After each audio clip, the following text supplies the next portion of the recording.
저는 20년 동안 잃어버린 딸을 바로 제 앞에서 다시 만났습니다. 이 반쪽 목걸이, 그리고 20년의 비밀. 하리는 편의점 천장을 바라본 채 마지막 청소를 하고 있었습니다. 야간 아르바이트 마지막 날이라 그런지 하루 종일 묘한 허전함과 안도감이 엇갈렸습니다. 조용한 밤 냉장고가 돌아가는 진동만이 작게 윙하는 소리를 내며 가게를 채우고 있었습니다. 그때였습니다. 자동문 센서가 반응하며 문이 삑하고 열렸습니다. 하리는 기계적으로 어서 오세요라고 말하려다 바로 입을 다물었습니다. 회색 후드티 차림의 남자가 다리를 질질 끌며 들어오고 있었습니다. 얼굴은 땀과 피가 뒤섞여 있었고 호흡은 들숨마다 끊어질 듯 거칠었습니다. 하리는 본능적으로 일어섰습니다. 남자가 카운터 앞까지 오자 그의 손끝에서 작은 피방울이 떨어졌습니다. 신고하지 마요. 남자의 목소리는 바람이 셀 듯 흔들리고 있었습니다. 하린의 손끝이 순간적으로 얼어붙었습니다. 남자는 주변을 빠르게 스캔하더니 아무 말 없이 카운터 옆 택배 더미 뒤에 웅크렸습니다. 그 모양은 마치 누군가에게 쫓기고 있는 짐승 같았습니다. 그리고 바로 그 순간 편의점 통유리 밖으로 빨간색 경광등이 스치듯 지나갔습니다. 남자는 움찔하며 숨을 틀어막았습니다. 하린의 숨도 멈춰버렸습니다. 편의점 안의 공기가 갑자기 얼어붙는 느낌이었습니다. 저 사람 도망치는 중이야, 도주범이야. 심장은 고막이 울릴 만큼 빠르게 뛰고 있었습니다. 휴대폰은 카운터 위에 있었지만 손을 뻗는 순간 남자가 반응할 것이 뻔했습니다. 머리는 공포로 텅 비었고 몸은 본능만으로 움직였습니다. 밖으로 나가야 해. 밖으로만 나가면 누군가 있을 거야. 하리는 택배 더미 사이로 몸을 웅크리며 남자의 시선을 피해 문 쪽으로 다가갔습니다. 한 걸음, 또 한 걸음. 심장이 두근대는 소리가 온몸에 울렸습니다. 남자가 고개를 돌린 순간 하리는 문을 밀어젖히며 밖으로 뛰쳐나갔습니다. 겨울밤 공기가 폐를 찌르듯 들어왔고 그녀는 거의 비명을 지르며 도로 쪽으로 달렸습니다. 도와주세요. 누구 없어요. 제발.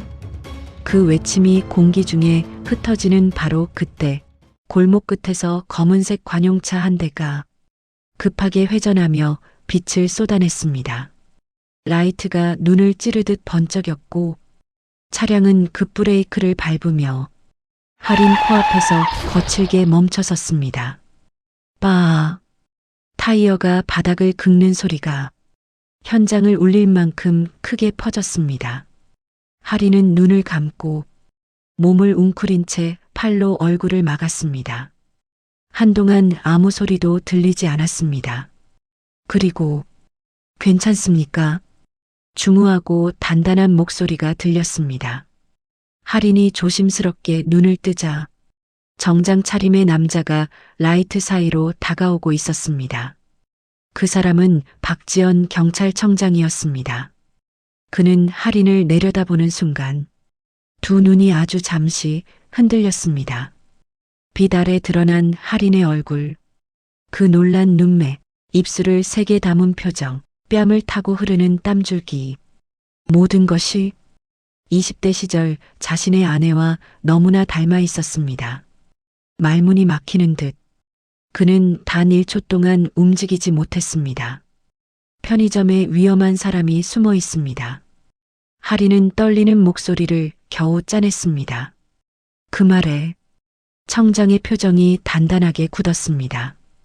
위치가 어디입니까? 카운터 옆 택배 더미 뒤에. 청장은 무전기를 꺼내 정확한 톤으로 지시했습니다. 112 상황실, 송천동 편의점 도주 용의자 은거 가능성. 근처 순찰차 전원 투입하십시오. 현장 통제합니다. 그의 명령은 망설임이 없었고 현장은 즉시 움직이기 시작했습니다. 청장은 할인의 어깨를 가볍게 뒤에서 받쳐주며 말했습니다. 괜찮습니다. 지금은 제가 있습니다. 그 말에 할인의 눈가가 미세하게 흔들렸습니다. 단순한 위로인데 얼마나 불안하고 무서웠는지 몸이 먼저 반응했습니다. 형사들이 편의점으로 들어가고 소란이 잠시 이어지다 현장은 조용히 정리되었습니다. 도주범은 급하게 뒷문으로 빠져나간 것으로 추정되었고 추격 수색이 이어지고 있다는 보고가 들어왔습니다. 청장은 할인에게 말했습니다. 집까지 모셔다 드리겠습니다. 오늘 같은 밤길은 절대로 혼자 보내지 않습니다. 할인은 망설였지만 그의 진지한 표정과 안정된 목소리에 조용히 고개를 끄덕였습니다. 차 안은 고요했습니다. 라디오마저 꺼져 있었고 엔진 소리만이 낮게 깔려 있었습니다.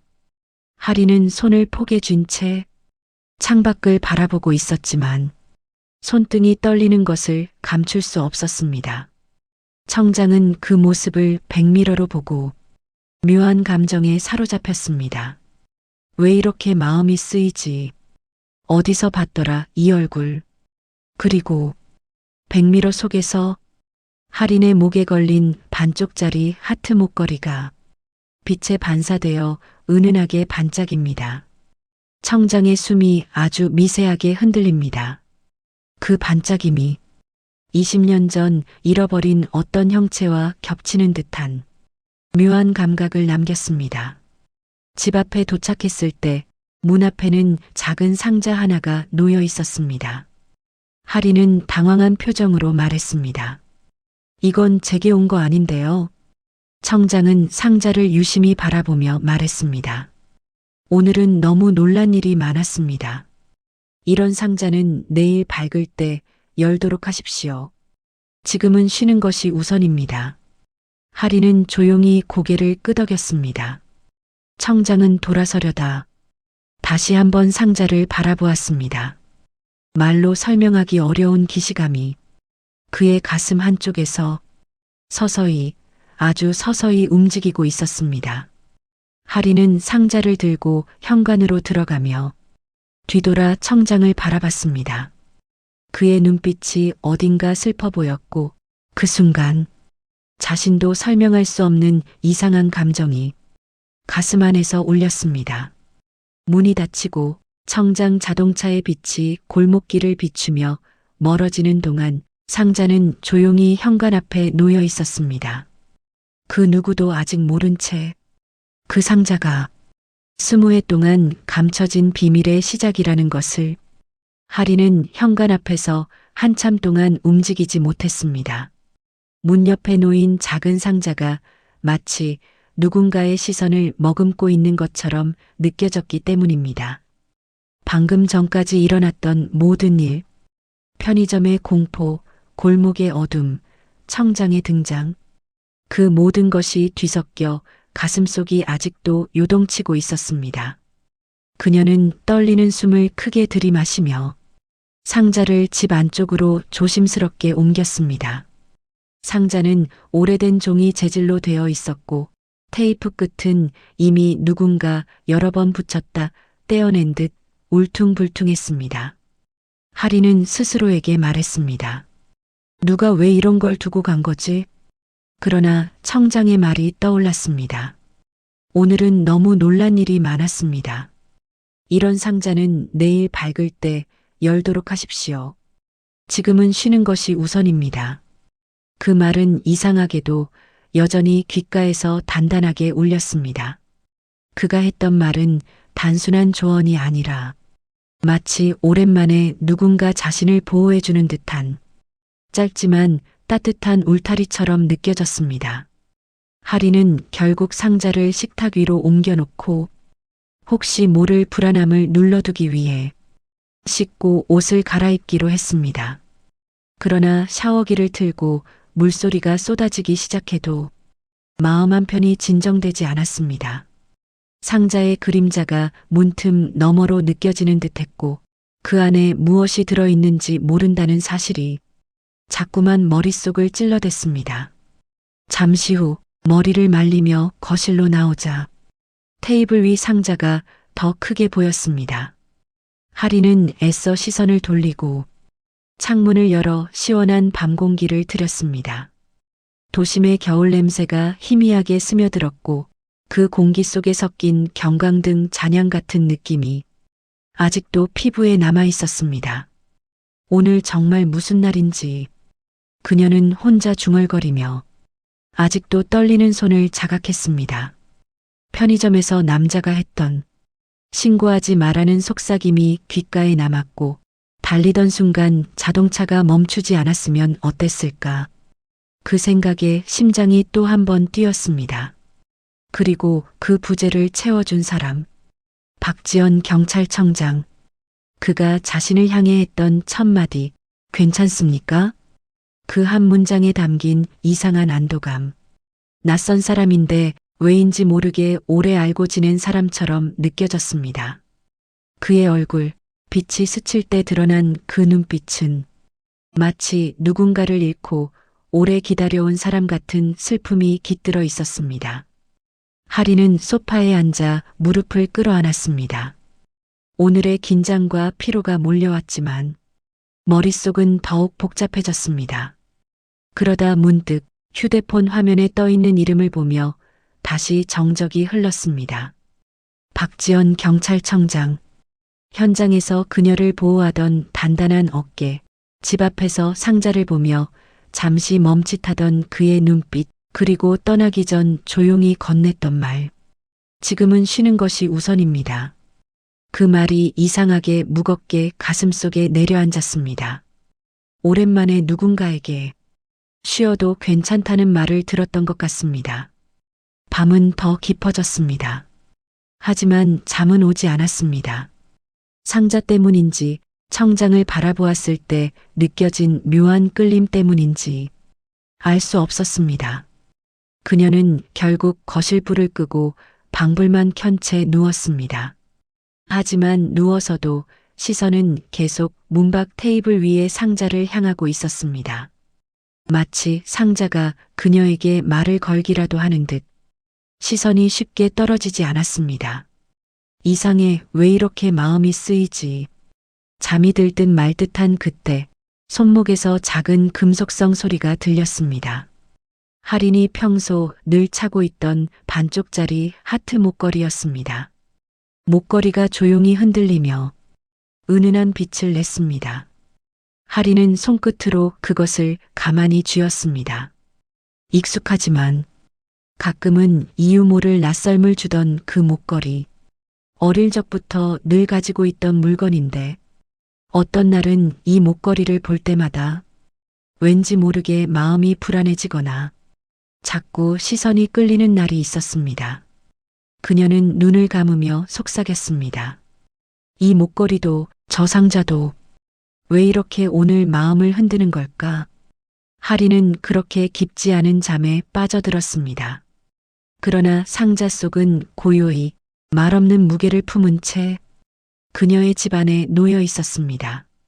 그리고 그 상자는 내일 아침 할인의 인생을 완전히 뒤흔들 첫 번째 문을 여는 열쇠가 될 것이었습니다. 박지연은 퇴근 후 곧장 집으로 돌아오지 않았습니다. 차에서 내려 잠시 서늘한 밤 공기를 들이마신 그는 도저히 마음이 가라앉지 않아 집 근처 산책로를 천천히 걷기 시작했습니다. 오늘 하루는 유난히 길었습니다. 편의점에서의 신고, 도주범, 그리고 골목길에서 맞닥뜨린 그녀. 할인. 조명 아래서 처음 바라본 그 얼굴이 자꾸 머릿속에서 지워지지 않았습니다. 그는 한 손으로 이마를 짚었습니다. 경찰청장으로 살아온 세월 동안 수많은 얼굴을 봤고 수많은 사건을 지나왔지만 오늘처럼 낯선 감정이 밀려오는 날은 거의 없었습니다. 왜 그토록 마음이 흔들렸던 걸까? 그는 자신도 모르게 생각했습니다. 닮았다. 어린 딸을 잃기 전 아내가 25이던 시절 창가에 앉아 저녁 햇빛을 받으며 미소 짓던 그 모습과 너무나도 닮아 있었습니다. 허망한 위로였다고 생각했던 그 몇 초의 순간. 하지만 그 몇 초가 지연의 마음을 깊게 뒤흔들어 놓았습니다. 그는 천천히 주머니에서 작은 사진을 꺼냈습니다. 오랫동안 지갑 안에 넣어두었던 사진. 아내가 젊었던 시절 딸을 품에 안고 밝게 웃던 모습이 담긴 사진이었습니다. 세상에서 가장 행복했던 날들이 그 안에 담겨 있었습니다. 그리고 그 다음 날로부터 삶은 무너졌습니다. 유괴 사건, 단서 없음, 목격자 없음, 협박 흔적 없음, 어떤 조직이 움직였는지조차 감을 잡을 수 없을 정도로 치밀하게 설계된 사건. 그는 온몸이 녹아내리는 듯한 고통 속에서 아내가 딸의 이름을 부르며 무너져가는 모습을 20년이 지난 지금도 잊지 못했습니다. 그 딸이 신고 있던 작은 민트색 구두 한 짝. 그 구두는 아내가 마지막으로 붙잡고 울던 물건이었고 그 이후 아내는 점점 말이 없어졌습니다. 지연은 사진 속 아내의 얼굴을 천천히 쓰다듬었습니다. 보여줬어야 했는데, 지켜줬어야 했는데, 그의 목소리는 떨렸습니다. 그런데 오늘 그 어린 시절의 아내와 꼭 닮은 얼굴을 한 여자가 그의 차 앞에 뛰어들듯 나타났습니다. 처음 봤을 때 숨이 턱 막히는 듯한 충격이 밀려왔습니다. 그 얼굴을 바라보고 있는 동안 이유도 모르게 오랫동안 멈춰있던 감정이 꿈틀거렸습니다. 그러나 그는 그 감정의 정체를 알 수 없었습니다. 그저 알 수 없는 끌림, 이상한 책임감, 그리고 잃은 사람을 다시 만난 것 같은 감각. 지연은 산책길을 멈춰 섰습니다. 가로등 불빛이 길게 떨어져 그림자가 길게 늘어졌습니다. 그는 눈을 감고 편의점 앞에서 놀라 떨던 할인의 모습을 떠올렸습니다. 손이 얼어붙은 듯 떨리던 표정, 도와달라 애써 참았던 목소리, 그런데도 어딘가 강단 있는 눈빛. 그녀의 얼굴은 도저히 그냥 지나칠 수 없는 얼굴이었습니다. 그는 혼잣말처럼 말했습니다. 왜 이렇게 마음이 쓰이지? 경찰청장으로서 많은 사람의 생사를 받고 누군가를 돕는 일은 너무나 당연했습니다. 하지만 오늘 느낀 책임감은 직무의 범위를 벗어난 감정이었습니다. 그가 자리에 머뭇거리고 있을 때 휴대폰이 울렸습니다.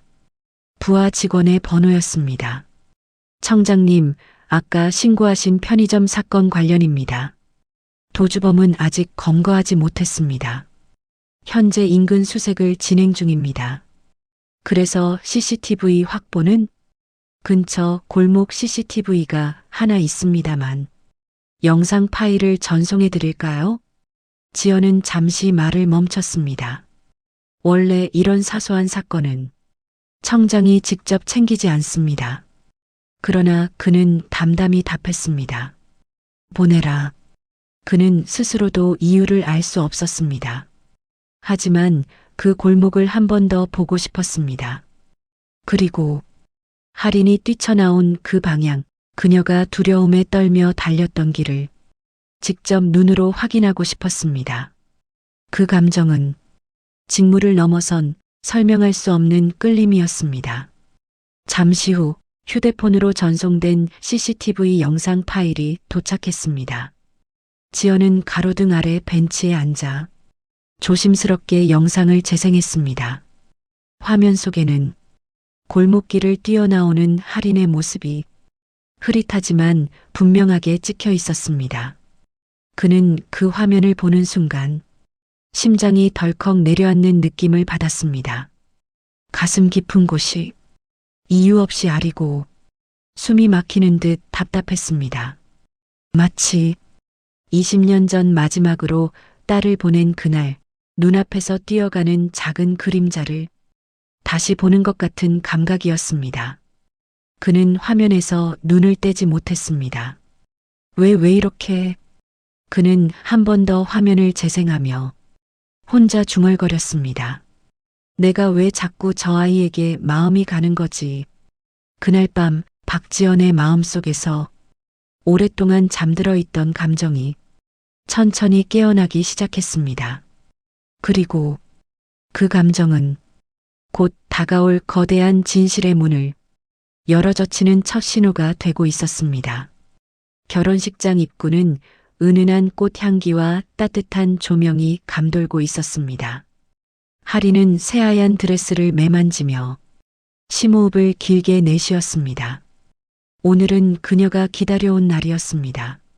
하지만 동시에 왠지 모를 공허함이 가슴 한쪽을 차지하고 있었습니다. 신부 대기실의 거울은 예쁘게 꾸며진 그녀의 얼굴을 비추고 있었지만 눈동자 깊은 곳에는 작은 파문이 일고 있었습니다. 그 파문은 부모님 자리에 빈 의자 때문인지 아니면 몇 년 동안 꾹 눌러온 외로움 때문인지 알 수 없었습니다. 하리나, 준비됐어? 사회자가 들여다보며 물었지만 그녀는 가볍게 웃으며 고개를 끄덕였습니다. 네, 곧 나갈게요. 하지만 마음속 깊은 곳에서는 누군가를 기다리는 듯한 막연한 그리움이 스며들고 있었습니다.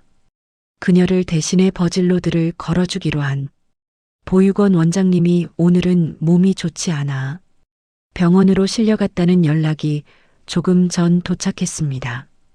그 순간 하린의 가슴이 철렁 내려앉았습니다. 원장님이 오늘만큼은 함께 해주셨으면 했는데 원장님은 부모가 없던 그녀에게 유일하게 어른의 온기를 건네준 사람이었습니다. 그 따뜻한 미소와 손길이 오늘의 공백을 더욱 크게 만들고 있었습니다. 식장에서는 음악이 잔잔하게 흐르고 하객들의 웅성거림이 점점 커졌습니다. 신랑은 입장 대기 중이었지만 신부 대기실 안에서 하리는 혼자 드레스를 잡은 채 서 있었습니다. 이 순간 천천히 가슴속 깊은 허무감이 밀려왔습니다. 정말 나 혼자 걷는 건가? 그녀는 거울 속 자신에게 조용히 속삭였습니다. 그때 문이 조용히 두드려졌습니다. 하리는 놀라 고개를 들었습니다. 문틈 사이로 검은 양복이 우아하게 정리된 어깨와 정중한 기품이 배어있는 사람이 들어왔습니다. 박지연 경찰청장이었습니다. 하린 씨, 그는 조심스러운 목소리로 불렀습니다. 마치 신부 대기실의 공기마저 어색할까 조심하는 사람처럼. 청장님 오셨어요? 하리는 놀란 듯 눈을 크게 떴습니다. 편의점 사건 이후 청장은 그녀에게 몇 차례 안부를 물었고 그 과정에서 결혼식 소식을 알게 되었습니다. 그는 하객석에 초대받았지만 직접 신부 대기실을 찾아올 거라고는 전혀 상상하지 못했습니다. 지연은 잠시 머뭇거리며 그녀의 드레스 자락을 바라보다가 부드럽게 말했습니다. 방금 들었습니다. 원장님께서 오늘 함께하지 못하게 됐다고요. 하린의 표정이 잠시 무너졌습니다. 그녀는 애써 미소 지으려 했지만 입술은 떨리고 있었습니다. 괜찮아요. 혼자 걸어도 되니까요.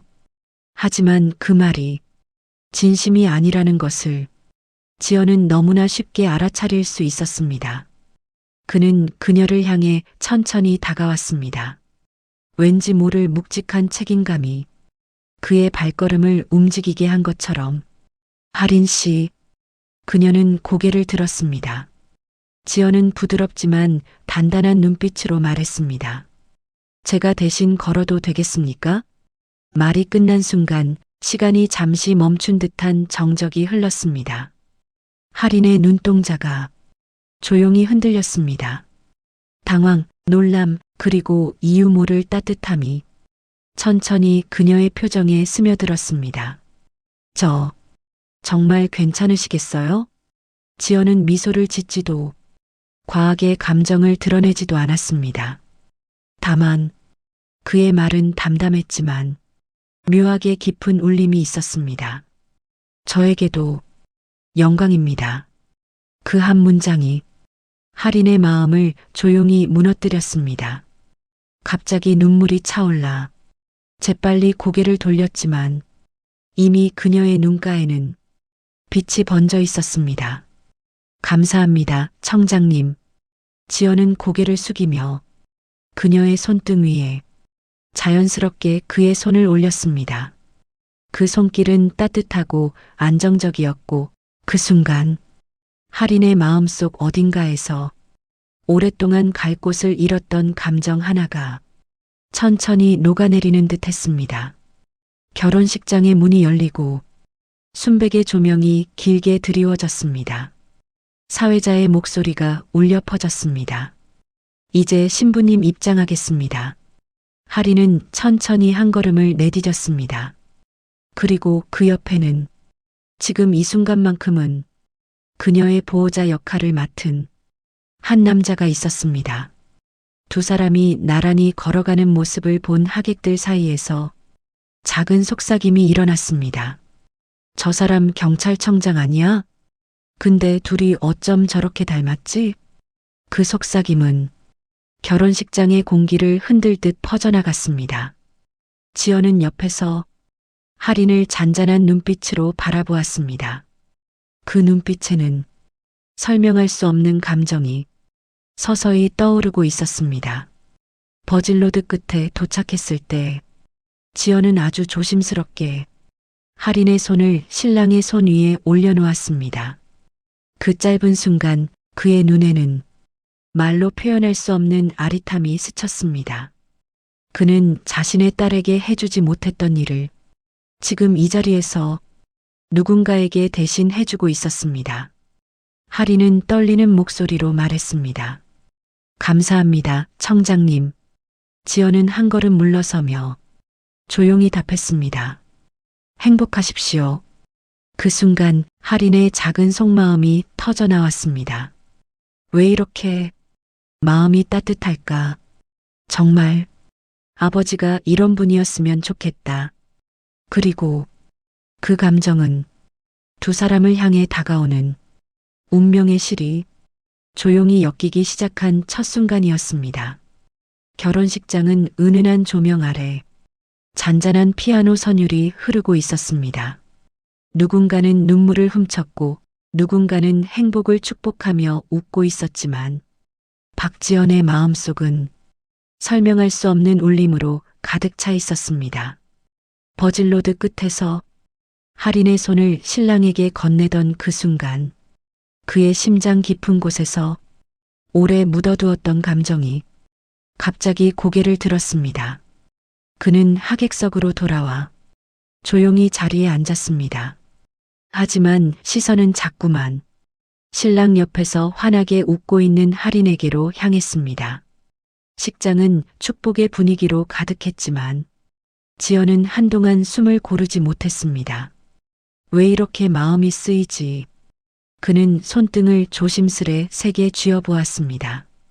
팔 힘줄이 살짝 드러날 만큼 긴장한 손, 자신의 감정이 예상보다 훨씬 깊어진 걸 그제야 깨달은 듯 했습니다.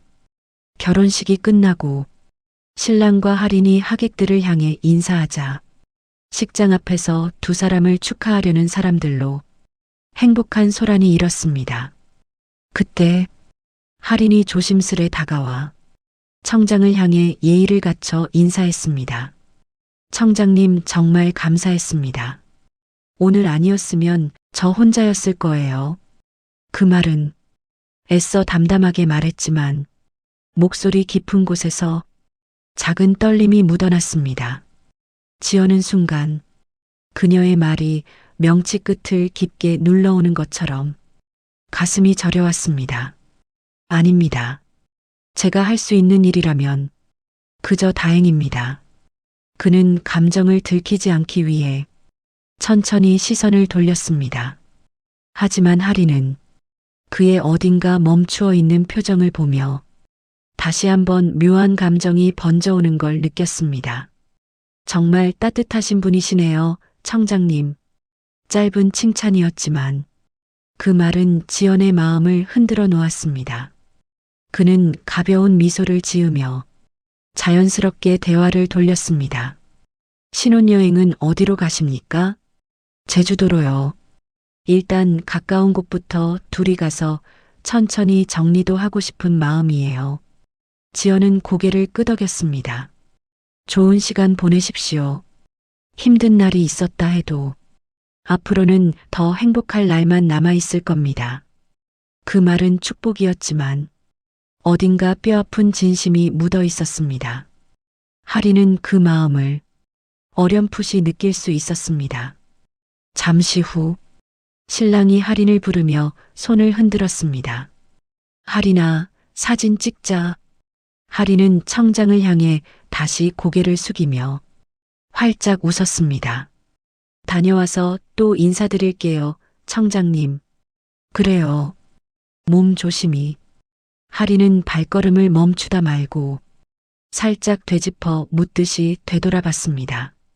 청장님 혹시 이런 말해도 될지 모르겠는데요. 지연은 고개를 들었습니다. 하린은 수줍게 웃으며 말했습니다. 오늘 아버지와 함께 걷는 기분이었어요. 그게 참 이상하게 위로가 됐어요.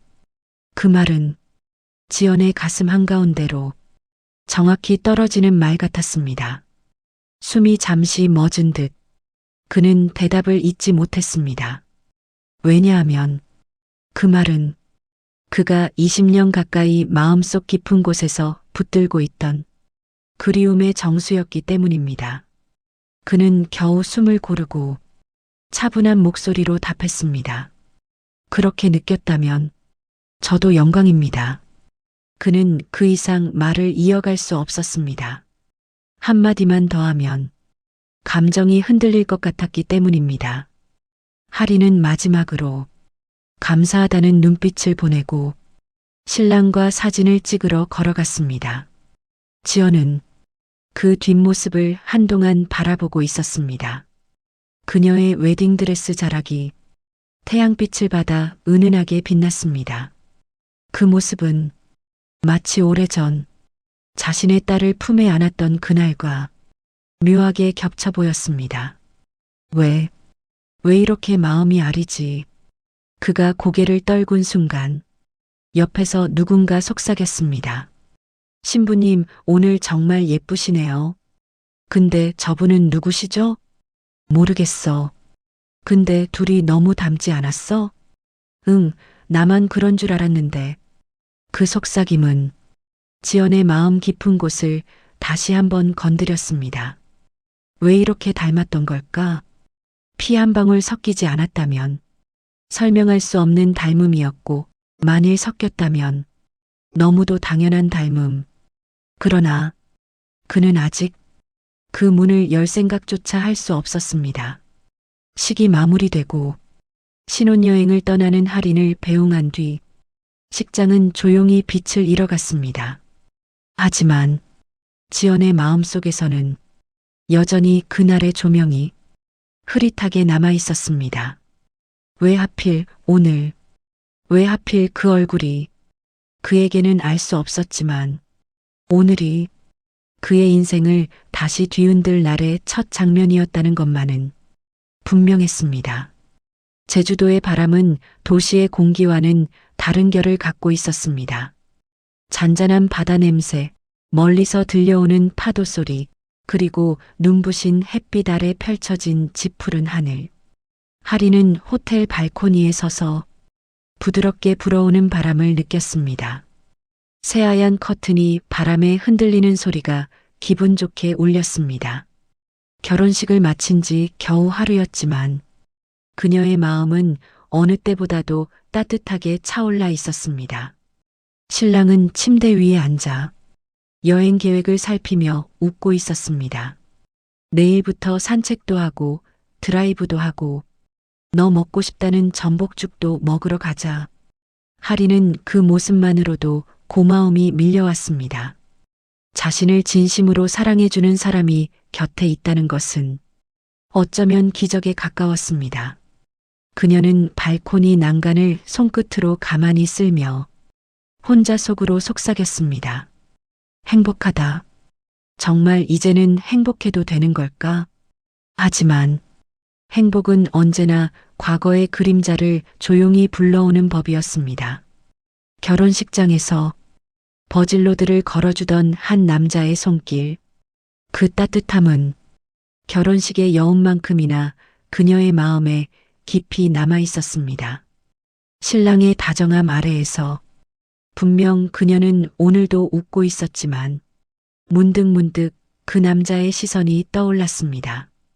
짧았지만 이상하게 오래 남는 눈빛, 마치 자신의 오랜 슬픔을 함께 알고 있는 사람처럼. 하리는 스스로도 놀랄 만큼 그 순간의 여운에서 쉽게 벗어나지 못했습니다. 그녀는 고개를 저으며 스스로에게 말했다. 그냥 결혼식 때문에 그런 거겠지. 당연했다. 부모가 없는 신부는 그런 감정에 취약할 수밖에 없었다. 누군가 곁에 서주었다는 사실만으로도 감사가 북받칠 순간이었으니까. 하지만 그가 내민 손이 그저 예의나 책임이 아니라 가슴으로 건네는 손길 같았던 것도 사실이었습니다. 그는 자신을 바라보며 이유 없는 죄책감을 담은 듯한 표정을 지었고 그 표정이 하린의 마음을 조용히 흔들었습니다. 그녀는 눈을 감고 속삭였습니다. 언제부터였을까? 이 목걸이를 볼 때마다 가끔 설명할 수 없는 불안이 밀려왔던 건. 하리는 제주바람에 흩날리는 목걸이를 가만히 만졌습니다. 반쪽짜리 하트, 평생을 지켜온 유일한 유품 같은 존재. 이 목걸이를 만질 때면 어린 시절의 공백이 뚜렷하게 느껴지는 순간들이 있었습니다. 기억은 희미한데 감정만 또렷하게 남아있는 이상한 공백. 바람이 살짝 불어 목걸이가 흔들렸습니다. 무슨 의미가 있는 물건이었을까? 그녀는 혼자 중얼거리다. 문득 결혼식장에서 들렸던 하객들의 속삭임이 떠올랐습니다. 둘이 너무 닮지 않았어? 하리는 그 순간을 떠올리며 가슴 한가운데 작은 파문이 일어나는 걸 느꼈습니다. 설명이 되지 않는 감정, 불편함도 아니고 두려움도 아니고 그저 어딘가로 이끌리는 듯한 묘한 느낌. 그때 신랑이 다가와 그녀의 어깨를 두드렸습니다. 여보, 나가서 바람 쐬자. 오늘 날씨 너무 좋아. 하리는 미소를 지으며 고개를 끄덕였습니다. 그래, 좋아. 둘은 호텔 밖으로 나서서 제주의 푸른 오솔길을 천천히 걸었습니다. 바람은 부드럽게 불었고 햇빛은 따스했습니다. 신랑은 그녀의 손을 꼭 잡았습니다. 행복해? 하리는 고개를 끄덕였습니다. 응, 행복해. 그 말은 진심이었지만 어딘가 미묘한 공백이 말끝에 걸렸습니다. 신랑은 눈치채지 못했지만 하리는 그 공백을 스스로 느끼고 있었습니다. 이상하다. 왜 이 순간에도 그분의 저 표정이 떠오르는 걸까? 그녀는 그 감정을 애써 털어내며 신랑의 어깨에 기대었습니다. 하지만 바람 사이로 스미는 작은 불안은 쉽게 사라지지 않았습니다. 그리고 그녀가 느끼는 이 작은 파문은 신혼여행이 끝나고 돌아오는 순간 집 앞에서 그녀를 기다리고 있는 그 상자가 폭발시키게 될 것이었습니다. 제주의 햇빛은 아름답고 그들의 웃음은 평화로웠지만 그 평화 아래에는 곧 다가올 진실의 그림자가 조용히 드리워지고 있었습니다. 신혼여행을 마치고 집에 도착한 하리는 문을 열자마자 깊은 숨을 들이마셨습니다. 여행 내내 머릿속을 스치던 작은 파문이 현관을 들어서는 순간 다시 스멀스멀 피어오르고 있었습니다. 집안은 조용했습니다. 그런데 그 고요 속에서 거실 테이블 위에 놓인 작은 상자가 첫날 밤과 똑같은 자리에서 조용히 그녀를 기다리고 있었습니다. 돌아왔네. 하리는 신혼여행 가기 전 그대로의 모습으로 놓여있는 상자를 바라보며 왠지 모르게 긴장이 밀려오는 걸 느꼈습니다. 신랑은 여행짐을 풀며 말했습니다. 저거 뭐야? 내 거야? 응, 결혼식 전날 집 앞에 놓여 있었어. 누가? 몰라. 하리는 애써 웃었지만 그 웃음은 얇고 불안하게 떨렸습니다. 신랑은 상자를 살짝 흔들어 보더니 말했습니다. 열어볼래? 신혼여행도 끝났고 이제 확인해 보는 게 낫지 않을까? 하리는 잠시 숨을 고르고 천천히 상자 앞에 앉았습니다. 손끝이 닿는 순간 작은 전율이 지나갔습니다. 그녀는 떨리는 손으로 테이프를 조심스럽게 뜯었습니다. 상자가 천천히 열리며 안에 담긴 물건들이 빛을 받기 시작했습니다.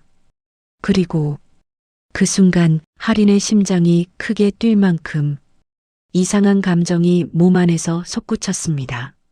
상자 속에는 민트색 구두 한 짝, 아주 작은 아이의 발 사이즈, 그리고 제비꽃 자수가 곱게 놓인 손수건, 두 물건은 오래도록 누군가의 손길을 떠난 듯 허옇게 빛이 발해 있었지만 섬세한 무늬와 색감은 여전히 또렷했습니다.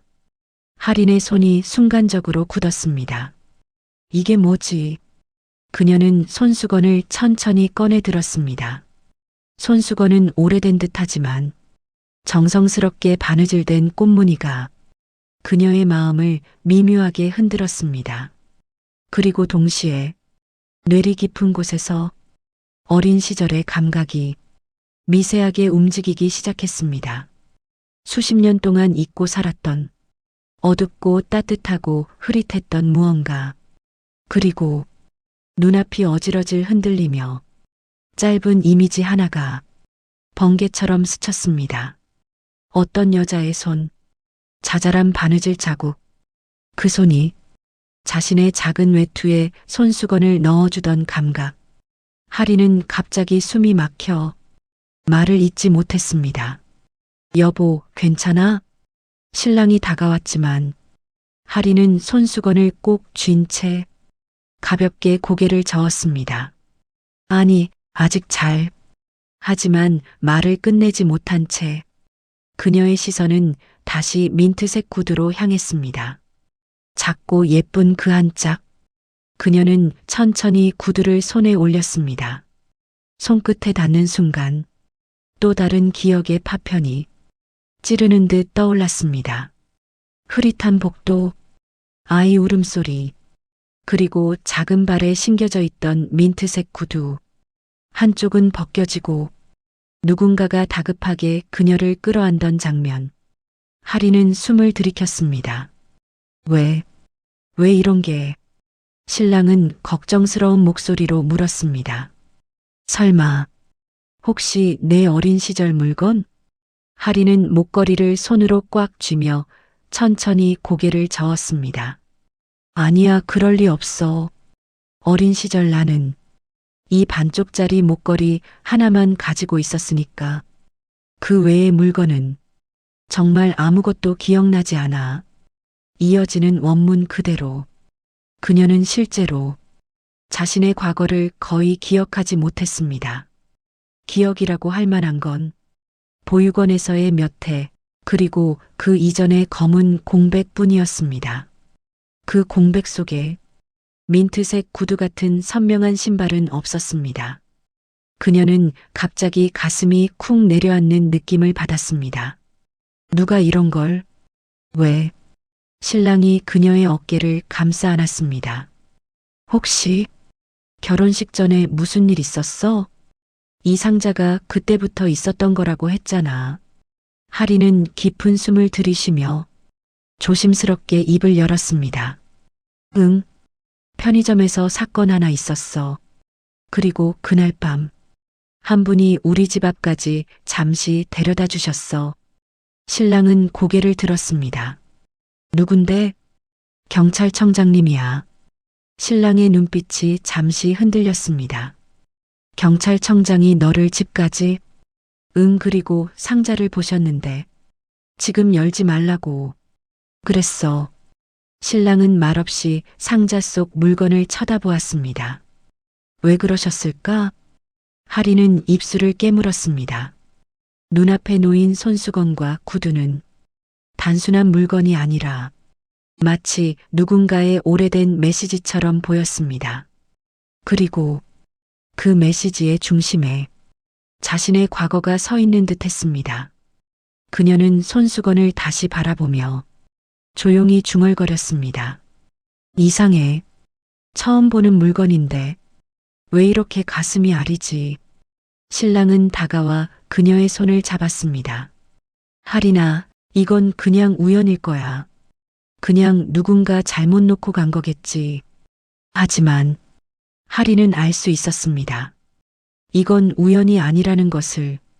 상자는 그녀가 잊고 살던 어떤 진실로 이어지는 문이었습니다. 그리고 그 문은 지금 막 천천히 열리고 있었습니다. 하리는 상자를 닫고도 한동안 거실에 그대로 앉아 있었습니다. 민트색 구두 한 짝과 제비꽃 자수 손수건이 눈앞에서 천천히 흔들리는 듯 보였습니다. 처음 보는 물건인데도 가슴이 이유 없이 묵직하게 내려앉는 느낌이 들었습니다.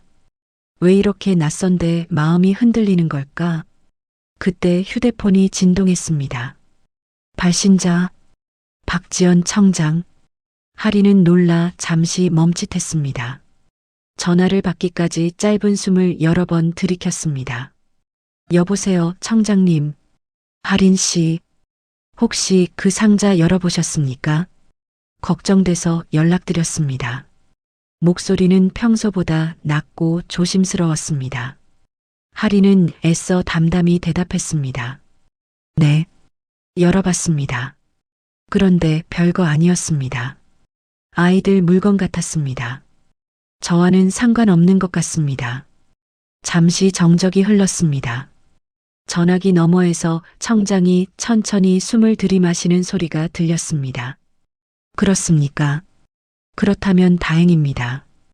혹시라도 마음이 불편해지거나 불안해지면 언제든 바로 연락하십시오. 네, 알겠습니다. 감사합니다. 통화는 끝났지만 하린의 가슴은 여전히 저릿했습니다. 청장은 왜 이렇게까지 자신을 걱정하는 걸까? 상자 속에 있던 건 그저 낡은 아이들 물건이었을 뿐인데 그녀는 답을 찾지 못한 채 휴대폰을 손에 쥔 상태로 멍하니 앉아 있었습니다. 전화를 끊은 뒤 박지연은 조용히 책상 서랍을 열었습니다. 서랍 가장 안쪽에서 20년 동안 버리지 못한 서류철을 꺼냈습니다. 누렇게 바랜 파일, 딸 유괴 사건의 최초 보고서였습니다. 그는 천천히 파일을 펼쳤습니다. 기록은 정확히 존재했습니다. 아이 이름 박하영 개명 절차 준비 중, 나이만 3세, 특징 왼쪽 광대 작은 점, 긴 속눈썹, 사건 당시 착용 및 소지품, 민트색 가죽 구두 한 짝, 반쪽 하트 목걸이, 제비꽃 자수 손수건. 기록만 보면 아이를 찾는 데 도움이 될 요소들이 충분해 보였습니다. 그러나 어떤 단서도 실제 수사로 이어지지 않았습니다. 사건 당일은 혼란 그 자체였습니다. 아내는 충격으로 쓰러져 말문을 잃었고 범죄자들은 순식간에 사라졌습니다. 그날 현장은 아이가 떨어뜨린 민트색 구두 한 짝뿐 아무 흔적도 없었습니다. 근처에는 목격자가 단 한 명도 없었습니다. CCTV는 모두 사각지대에 있었고 도주 차량 번호도 확보되지 않았습니다. 현장에서 발견된 건 하연이 신고 있던 민트색 구두 왼쪽 한 짝뿐이었습니다. 하트 목걸이와 손수건은 아이가 사라지면서 함께 사라졌습니다. 이후 20년 동안 어떤 제보도 어떤 신원 확인도 기록과 연결되지 않았습니다. 지연은 조용히 파일을 덮었습니다. 기록은 분명 남아 있었습니다. 하지만 단서는 처음부터 사라져 있었습니다. 그래서 내 아이를 찾을 수 없었던 것이겠지. 그는 깊게 숨을 들이쉬었습니다. 그 순간 아까 통화 속 할인의 말이 다시 그의 가슴을 찔렀습니다. 아이들 물건 같았습니다. 아이들 물건.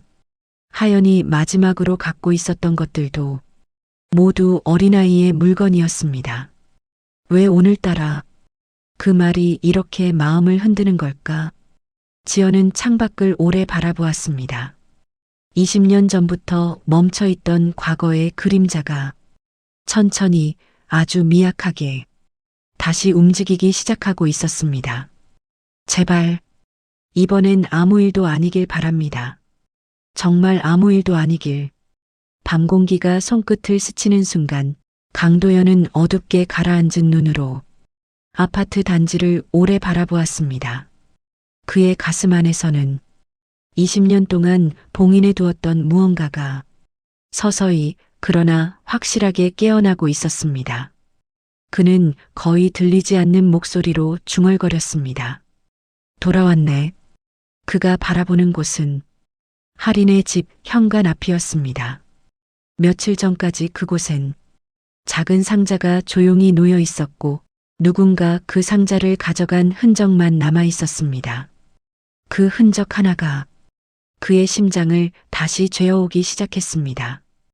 20년 전 그날 밤, 어둡고 축축한 골목, 피냄새와 파편이 흩어진 바닥, 그리고 작게 끊어지는 아이의 숨.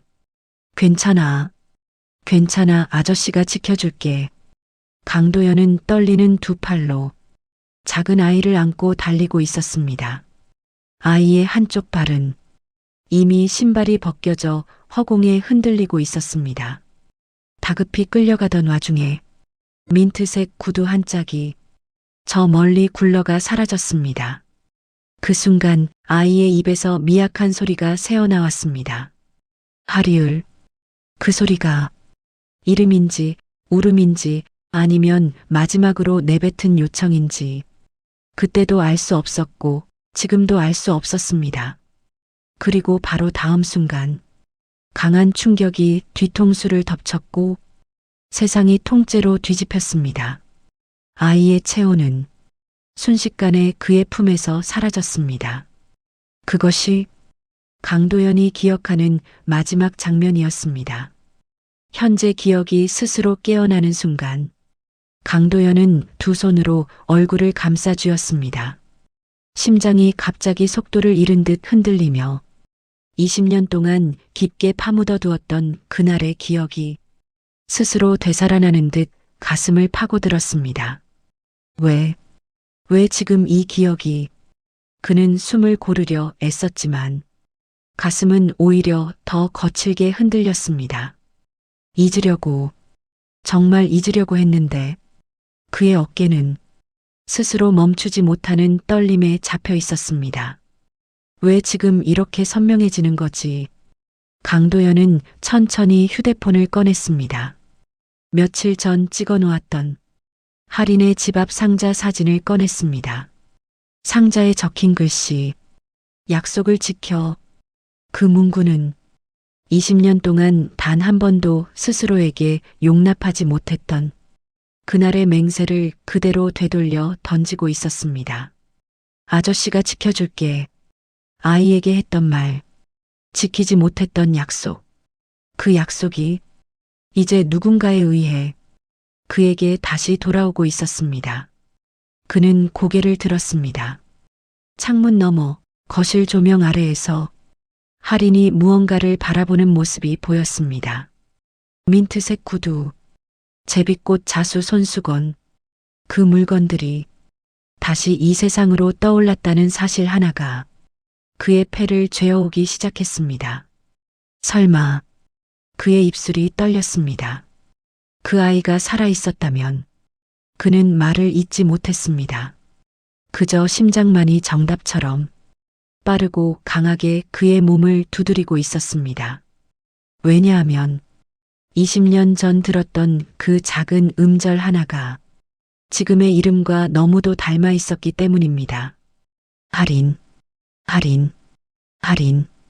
그 이름은 고통스럽게 잊어버리려 했던 그 아이의 마지막 울음처럼 귀 속에서 메아리치고 있었습니다. 강도연은 눈을 감았다가 천천히 떴습니다. 미안하다. 그는 거의 숨에 가까운 목소리로 중얼거렸습니다. 그리고 20년 동안 입 밖으로 내지 못했던 마지막 한마디를 처음으로 온전히 불러냈습니다. 할인아. 바람이 창문을 스치며 그 목소리를 삼키듯 지나갔습니다. 전화를 끊은 뒤 박지연은 한동안 책상 앞에 서 있었습니다. 할인이 아이들 물건이었어요. 저와는 무관한 것 같아요라고 말하는 목소리가 계속 귓가에 맴돌았습니다. 그는 천천히 책상 서랍을 열고 가장 깊숙한 곳에 넣어둔 낡은 서류철을 꺼냈습니다. 20년 동안 한 번도 잊은 적 없던 딸 박하연 실종 사건의 기록이었습니다. 그는 첫 장을 조심스럽게 펼쳤습니다. 실종자 박하연여 3세. 착용 민트색 원피스. 신발 민트색 유아 구두 왼쪽 한 짝 현장 발견. 오른쪽 한 짝 행방불명. 소지품 제비꽃 자수가 놓인 천손수건. 목걸이 반쪽짜리 하트형 목걸이. 동행인 보모 당시 현장 유일한 보호자. 박지연은 오래 묵혀둔 종이에서 20년 전 찢겨나갔던 자신의 심장을 다시 마주했습니다. 아내는 그날 병원 당직 중이었고 그는 출장 업무가 있어 현장에 없었습니다. 하연은 당일 보모에게 잠시 맡겨진 상태였고 보모가 잠시 눈을 뗀 사이 하연은 완전히 자취를 감추었습니다. 목격자 없음, 범행 흔적 없음, 아이의 이동 방향 불명, 기록은 난항 그 자체였습니다. 그는 마지막 페이지를 넘기며 구석에 적힌 작은 비공식 메모 하나를 발견했습니다. 특이사항 형사 자필 메모. 놀이터 인근에서 보안 파트 신입 직원 1명 확인됨. 이름 강도연. 아이는 보지 못했다고 진술. 특이 상황 없음. 목격자로 채택 불가. 이후 기록 없음. 박지연은 이 문장을 보며 조용히 숨을 들이마셨습니다. 강도연. 그 이름은 최근 들어 또 다른 문건에서도 등장하기 시작한 이름이었습니다.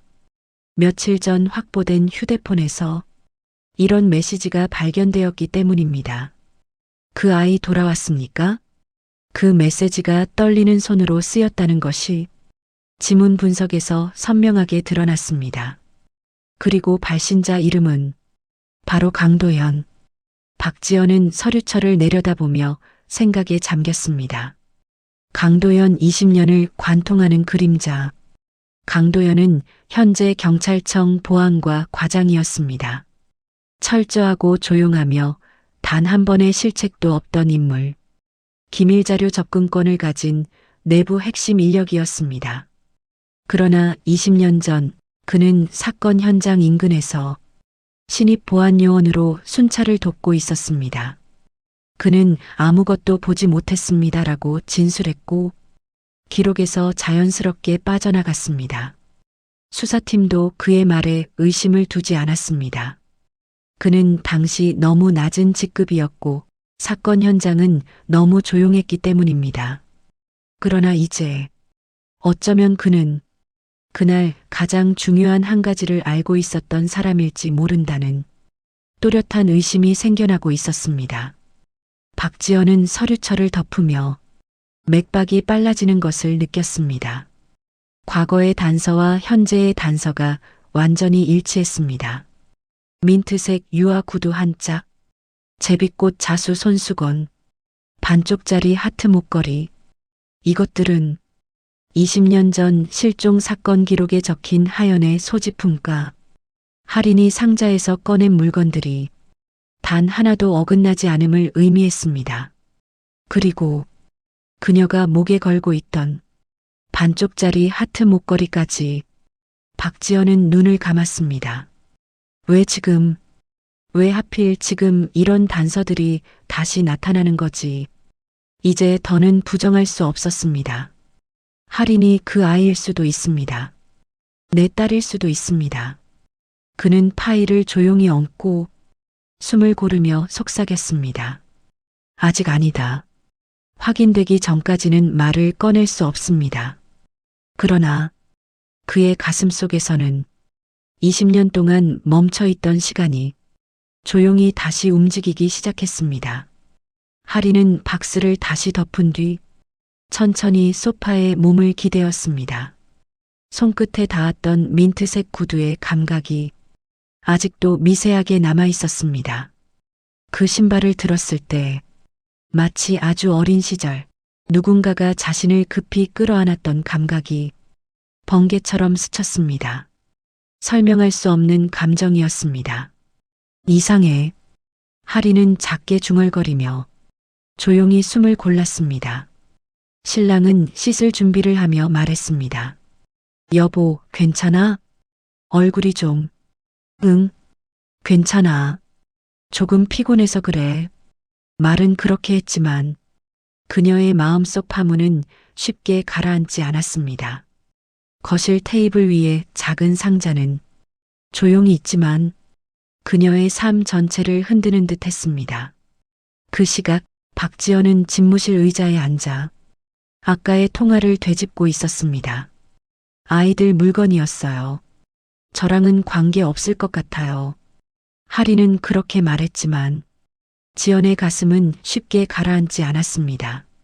물건이 무엇인지 말하지 않은 것이 오히려 더 큰 파문을 만들었습니다. 왜 하필 지금, 왜 하필 그 아이와 나이가 정확히 맞고 입소시 이름도 기록되지 않았고 왜 하필 그렇게 아내와 닮았는가. 그는 다시 한번 서류철을 펼쳐 20년 전 실종 기록을 응시했습니다. 실종자 박하연 여아 3세, 착용 민트색 원피스, 반쪽 하트 목걸이, 소지품 제비꽃 자수 손수건, 신발 민트색 유아 구두 왼쪽 한 짝 현장 발견, 오른쪽 한 짝 행방불명. 단서는 분명했습니다. 하지만 결정적 증거는 없었습니다. 하연이 사라진 놀이터는 싸움 흔적도 파손도 없었습니다. 잠깐 한눈을 판 순간 사라진 사건이었습니다. 근처 CCTV에는 아이를 안고 사라지는 어둑한 그림자만 흐릿하게 포착되었습니다. 그는 파일을 내려놓았습니다. 왜 이렇게 모든 게 맞물리죠? 그는 휴대폰을 들어 몇 가지 조사를 다시 지시했습니다. 구청 CCTV 복원 가능한지 알아보십시오. 보육원 입소 당시 기록 전부 보내주십시오.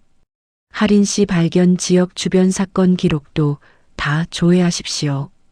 전화를 끊고 나서야 그는 자신이 얼마나 떨고 있는지 느꼈습니다.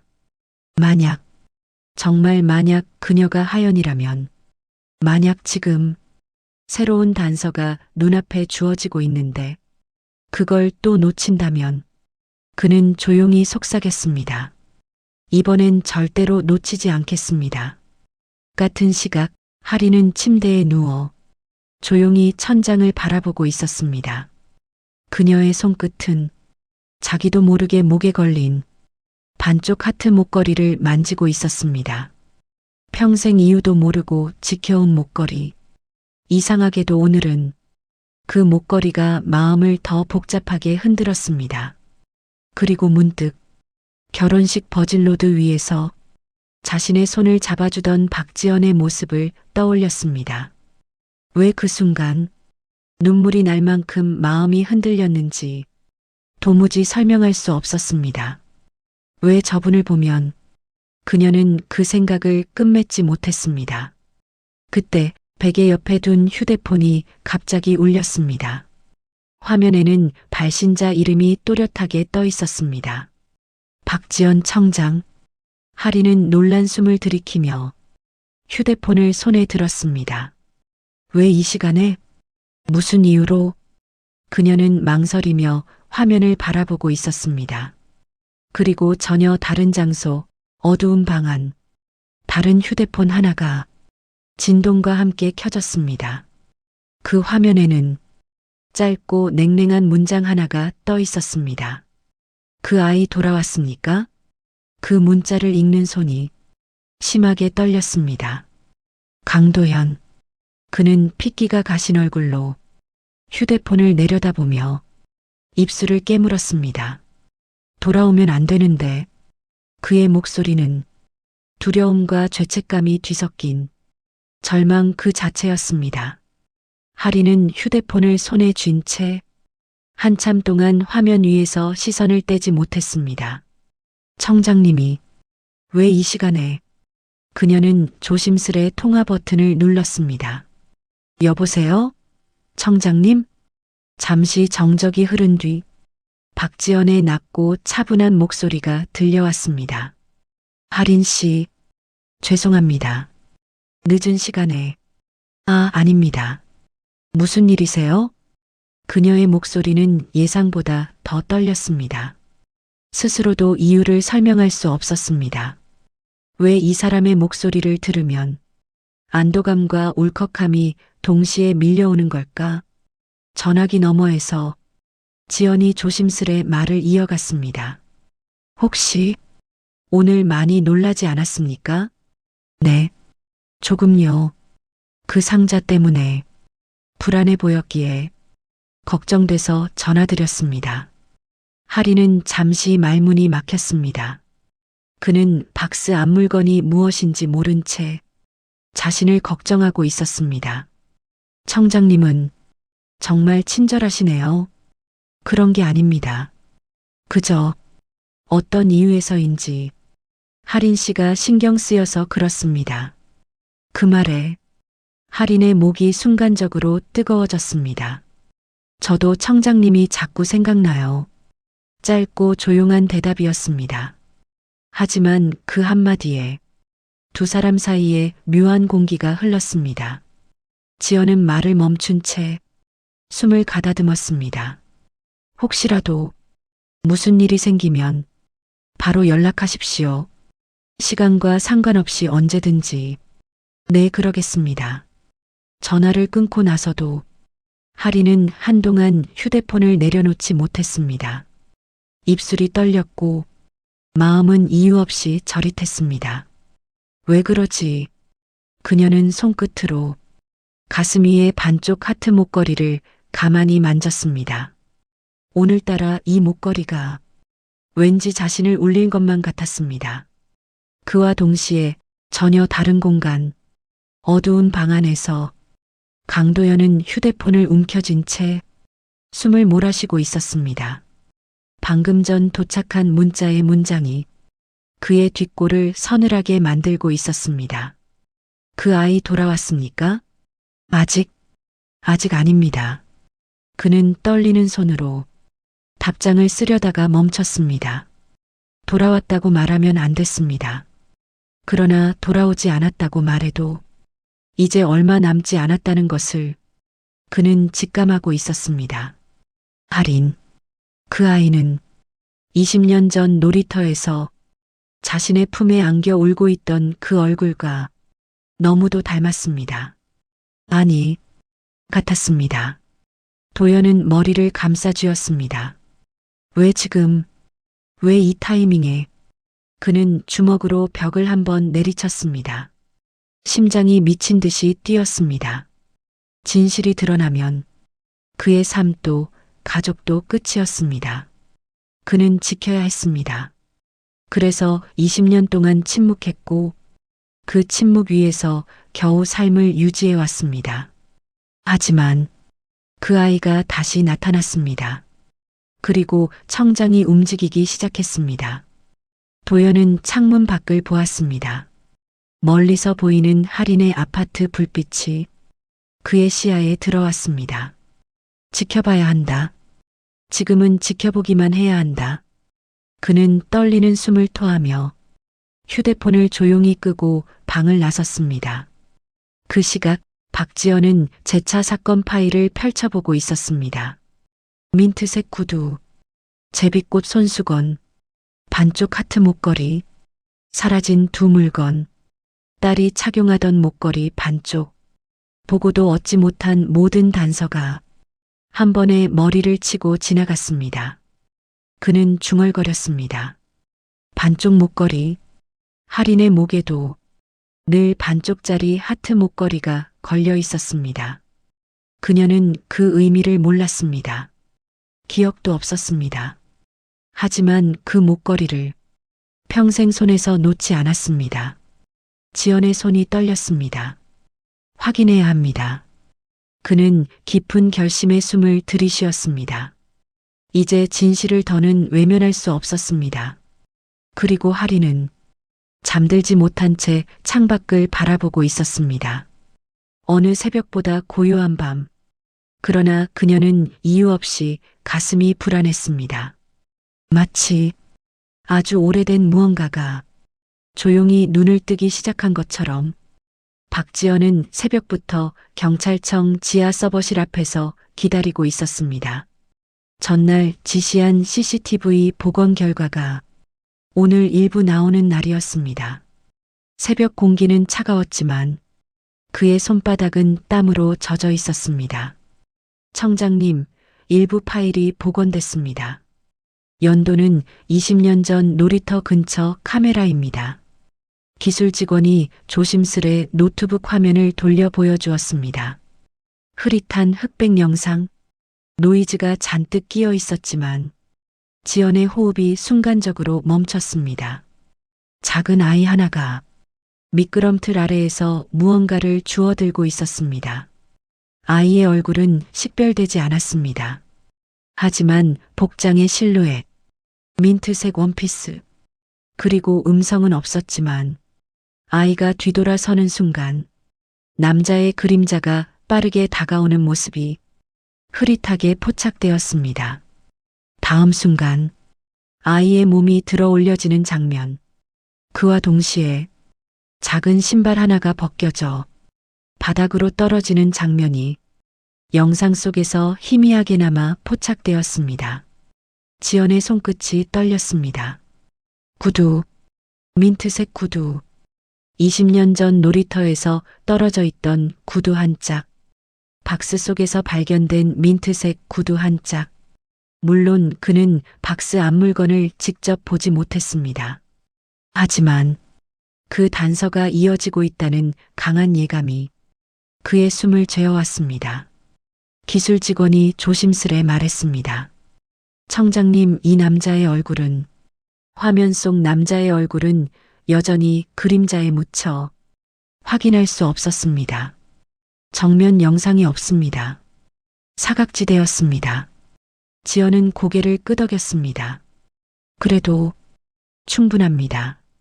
그에게는 이 흐릿한 영상조차 20년 동안 멈춰있던 시간의 문을 다시 열어젖히는 흔적이었습니다.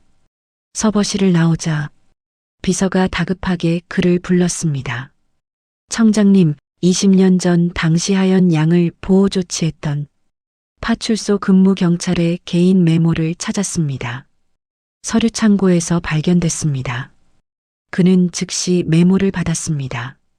구겨진 메모 한 장, 볼펜으로 대충 휘갈겨 쓴 글자, 말을 거의 못함, 공포 상태, 목에 반쪽 하트 목걸이 착용, 이름 말함 알아듣기 어려움. 그의 손이 서서히 굳어갔습니다. 반쪽 하트 목걸이, 지금 할인이 평생 목에서 빼지 않고 달고 다니는 그 목걸이. 그것이 그저 우연일 리 없었습니다. 하연아. 그는 조용히 숨을 토했습니다. 이제 모든 조각이 서서히 맞춰지고 있었습니다. 이름, 나이, 발견된 시기, 얼굴, 목걸이, 그리고 박스. 하지만 확신을 입으로 꺼내기엔 아직 너무 위험했습니다. 그의 마음은 희망과 두려움 사이에서 계속 떨리고 있었습니다. 청장님, 다음 단계는 어떻게 하시겠습니까? 계속 조사합니다. 가능한 모든 방법으로. 지연의 목소리는 떨림없이 단단했습니다. 그러나 그의 손끝은 아주 미세하게 흔들리고 있었습니다. 같은 시각 하리는 새벽빛이 들어오는 침실에서 갑자기 눈을 떴습니다. 방금 꿈에서 어린 시절의 한 장면이 정확한 형태로 떠올랐습니다. 민트색 신발을 신은 작은 발, 누군가가 자신의 손에 제비꽃이 수놓인 손수건을 쥐어주던 장면, 그리고 가슴 앞에서 반짝이던 작은 하트 목걸이 반쪽, 목걸이는 지금 그녀가 차고 있는 그것과 똑같았습니다. 하리는 숨을 들이켰습니다. 왜 이런 기억이, 평생 기억이 없던 어린 시절의 단편, 이제 조금씩 떠오르기 시작했습니다. 그녀는 박스를 다시 꺼내어 구두와 손수건을 바라보았습니다. 설마 이게... 그녀의 손이 떨렸습니다. 박지연의 얼굴이, 버질로드에서 자신을 보던 눈빛이 머릿속에서 함께 떠올랐습니다. 그리고 그 시각 거리 건너편 어두운 골목에 서 있는 남자, 강도연은 경찰청 직원이 CCTV 복원 결과를 들고 이동하는 모습을 멀리서 바라보고 있었습니다. 그는 손으로 입을 막고 조용히 중얼거렸습니다. 드디어 움직이기 시작했군요. 청장님. 그는 곧바로 전화를 꺼내 누군가에게 걸었습니다. 계획을 변경해야겠습니다. 그의 목소리에는 죽음 같은 공포가 깔려 있었습니다. 며칠 전으로 거슬러 올라가면 강도연은 사무실 불을 모두 끈 뒤 혼자 모니터 앞에 서 있었습니다. 야간 근무자가 떠난 뒤 보안관은 숨을 죽인 듯 고요했습니다. 그는 CCTV 복원 파일을 계속 넘기고 있었습니다. 편의점 사건 보고서에 첨부된 영상들, 귀가 조치 상황을 확인하려고 파출소에서 이관해온 자료였습니다. 그런데 그 순간 화면 속에서 어떤 빛이 번쩍 스쳤습니다. 하린의 목북은 작은 반쪽 하트 모양. 그는 숨을 삼켰습니다. 설마 20년 전 어둠 속에서 잠시 품에 안았던 아이, 겁에 질려 얼굴을 가리고 울고 있던 작은 몸, 그 아이가 하고 있던 반쪽짜리 하트 목걸이, 그 모양을 그는 절대로 잊을 수 없었습니다. 하지만 그는 스스로에게 중얼거렸습니다. 아니다, 얼굴도 본 적 없고 확신할 수 없어. 그는 서류함을 열어 20년 전 자신이 직접 작성해 숨겨두었던 작은 메모 하나를 꺼냈습니다. 민트색 구두, 손수건, 하트 목걸이, 아이의 유일한 단서. 그는 그 단서들을 지금까지 버리지 못하고 가지고 있었습니다. 조직이 자신을 감시하는 동안에도 언젠가 아이를 마주할 날을 막연히 기다리며 꼭꼭 숨겨왔던 기억의 조각들이었습니다. 하지만 지금 영상 속 여성의 목에서 그 반쪽 하트가 흔들리고 있었습니다. 그는 영상을 계속 슬로 모션으로 반복했습니다. 그리고 조용히 고개를 떨궜습니다. 이걸 확인하지 않으면 난 평생 죄인이다. 그러나 그는 직접 그녀를 찾아갈 수 없었습니다. 지금도 조직의 감시는 여전했고 누구와 접촉하는지 어디를 가는지 늘 감시하는 눈이 따라붙고 있었습니다. 직접 움직이면 자신뿐 아니라 가족까지 위험해질 것이었습니다. 그래서 그는 가장 안전한 방법을 선택했습니다. 그는 주소를 확보했습니다. 경찰 시스템을 이용하지 않았습니다. 편의점에서 귀가 조치된 CCTV 경로, 할인이 청장의 차량에서 내려 걸어가는 골목길, 근처 상가의 폐쇄회로에 찍힌 건물 번호, 이 모든 공개 영상을 조합해 그녀의 집을 추적했습니다. 그는 조용히 종이에 적었습니다. 구독 마이너스 번지. 그는 오래 보관해온 작은 상자를 꺼냈습니다. 민트색 구두 한 짝, 제비꽃 자수 손수건. 그는 상자를 가만히 바라보았습니다. 이걸 내가 보고 기억해 줄까? 아니면 그냥 버리게 될까? 그는 어느 쪽도 장담할 수 없었습니다. 하지만 한 가지는 확실했습니다. 그 상자가 언젠가 진실의 문을 열어줄 것이라는 믿음. 강도연은 자신이 절대 출입할 수 없는 그녀의 집 앞에 직접 갈 수 없음을 알고 또 다른 방법을 선택했습니다. 심부름 센터를 통해 익명 배달 의뢰를 넣었습니다.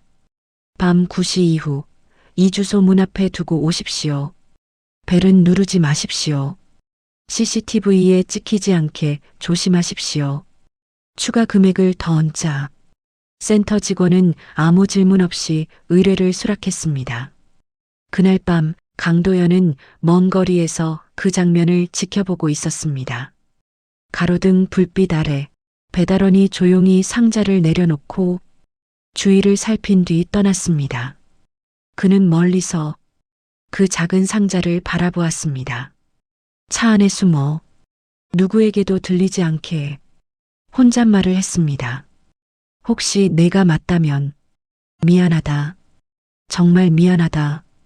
그 말은 20년 동안 그의 가슴을 짓눌러온 죄책감의 무게였습니다. 그는 상자를 끝까지 지켜보지 않았습니다. 할인이 문을 열고 상자를 발견하는 순간도 보지 않았습니다. 볼 자격이 없다고 생각했습니다. 그저 상자가 그녀의 손에 닿기만을 바랄 뿐이었습니다. 그리고 그가 다시 고개를 들었을 때 저 멀리서 하트 목걸이가 빛나던 그 영상 장면이 머릿속에 잔상처럼 떠올랐습니다. 정말 내가 그 아이일까? 강도연은 그 어느 때보다 깊은 혼란 속에서 천천히 차를 몰고 어둠 속으로 사라졌습니다. 신혼여행에서 돌아온 다음 날 아침, 하리는 평소와 다름없는 하루를 보낼 거라고 생각했습니다. 하지만 그녀의 마음 한구석에는 여전히 상자의 잔상이 남아 있었습니다. 민트색 구두 한 짝, 제비꽃 자수 손수건, 그리고 자신이 평생 목에 걸고 살아온 반쪽짜리 하트 목걸이. 그녀는 아침 햇빛에 반짝이는 그 목걸이를 손끝으로 쓸어보았습니다. 대체 어느 집 아이였을까? 그때였습니다. 할인의 휴대폰이 울렸습니다. 발신자 박지연 청장. 할인은 순간적으로 심장이 뛰었습니다. 왜인지 모르게 그가 전화를 걸어올 것 같다는 예감이 들었습니다. 여보세요, 청장님. 할인 씨, 혹시 오늘 시간 괜찮으십니까? 말씀드릴 게 있습니다. 목소리가 평소보다 낮고 단단했습니다. 마치 무거운 진실을 들고 있는 사람처럼. 네, 어디로 갈까요? 근처 경찰서 회의실이 괜찮습니다. 제가 장소를 마련해 두겠습니다. 그렇게 약속이 잡혔습니다. 한편 그 시각 경찰청 본청에서는 며칠 전부터 진행되던 내부 감사의 결과가 나오고 있었습니다. 감찰팀이 편의점 사건 복구 영상의 접근 기록을 확인하던 중 승인되지 않은 보안과 계정 하나가 청장의 차량 블랙박스 영상에 무단 접속한 흔적이 발견되었습니다. 담당자들은 즉시 접근 로그를 추적했고 그 기록은 강도연에게 향했습니다. 비공개로 소환된 강도연은 조용히 조사실에 앉아 있었고 그의 서랍 깊숙이 숨겨져 있던 오래된 메모와 20년 전 사건 관련 자료가 발견되면서 사건은 급격히 방향을 바꾸었습니다. 그가 왜 할인을 추적했는지, 왜 집 앞 상자 배달과 연관되어 있는지 아직 단정할 수 없었지만 그는 곧바로 긴급 체포되어 유치장으로 인치되었습니다. 이 사실은 청장에게도 보고되었지만 지연은 그보다 먼저 할인과의 약속을 지키기로 마음먹었습니다. 회의실에서 마주한 침묵. 할인이 들어서자 박지연은 조용히 자리에서 일어나 고개를 숙였습니다. 와주셔서 감사합니다, 할인 씨. 무슨 일인가요? 혹시 그 상자 때문인가요? 그는 잠시 숨을 고르고 고개를 끄덕였습니다. 그렇습니다. 그리고 그 목걸이도요. 하리는 자신도 모르게 목걸이를 감싸쥐었습니다. 박지연의 눈이 흔들렸습니다. 그 목걸이, 혹시 언제부터 하고 있었습니까? 저도 정확히는 몰라요.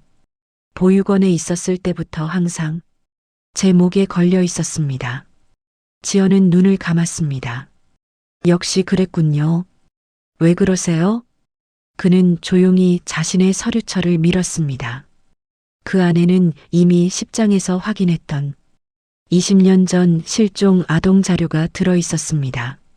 하리는 서류를 펼치며 민트색 구두, 제비꽃 손수건, 반쪽 하트 목걸이라는 세 가지 단서를 차례로 읽어 내려갔습니다. 하린의 숨이 멎었습니다. 이건 뭐죠? 박지연은 손등을 떨며 말했습니다. 제 딸입니다. 그 말이 회의실 안공기를 바꿨습니다. 시간이 잠시 멈춘 듯 했습니다. 당신의 딸이라고요? 그렇습니다. 20년 전 범죄자들에게 납치되었고 단 한 번도 찾지 못했습니다. 하리는 손이 떨려 서류를 놓쳤습니다. 그녀의 눈이 목걸이로 향했습니다. 그럼 이 목걸이가 제 아내가 직접 만들어 걸어준 겁니다. 그는 목소리를 잃은 듯 말을 끝내지 못했습니다. 하리는 믿기지 않는다는 듯 목걸이를 만지작거렸습니다. 근데 전 할인인데요. 전 그런 기억이 그럴 수도 있습니다. 어린 시절 큰 충격을 받으면 기억이 완전히 끊기기도 합니다. 그는 숨을 다시 들이마시며 조심스럽게 말을 이었습니다. 제가 한 가지 부탁을 드려도 되겠습니까? 부탁이요? 정식 절차를 통해 DNA 검사를 진행하고 싶습니다. 회의실 안의 공기가 무겁게 가라앉았습니다. 하린의 손이 잠시 멈춰 있었습니다. 하지만 그녀는 이상하게 눈물이 고여오는 걸 느꼈습니다.